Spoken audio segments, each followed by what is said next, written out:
Hi, I'm Kristen Baraboo, owner of Bend Beyond. Today's Inferno exercise is clams, everybody's favorite glute burner. This exercise is generally done in the active recovery portion of class, that time when you're still working hard, but your heart rate is starting to come down. It's not about how many you do here, it's about doing it the right way.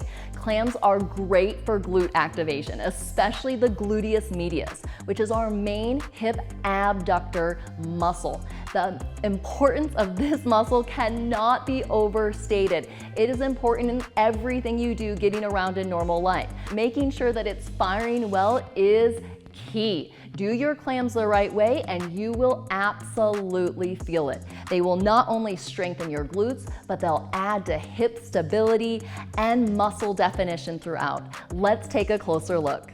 Lie down on your side, lay your ear on your arm, relax your neck.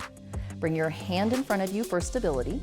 Bring your knees up so that they're level with your hips. Form a 90-degree angle at your knees and dorsiflex at both ankles. Pull your stomach in for stability and then slowly lift your top leg up off the bottom leg. Keep connected at your heels.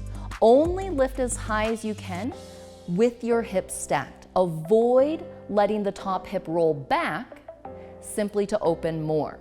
Instead, you can even put your hand on the top hip to make sure it stays there as you lower your leg down to touch your knees, and then lift your knee back up, keep your heels connected and your hips stacked, and lower down. Do this as slow as you need to find the engagement and the proper range of motion so that you get the most out of the exercise. Also trust your alignment and that you can feel it. Avoid tucking your chin simply to look back at yourself. Notice how the spine rounds, the neck compresses. Instead, keep the neck long, relax your ear on your arm, and trust that you can feel it when you're doing it the right way. This exercise can be very sensational and has loads of benefits. Keep these tips in mind next time you make it to your mat, and I hope they'll help you get more out of your practice with us. See you soon.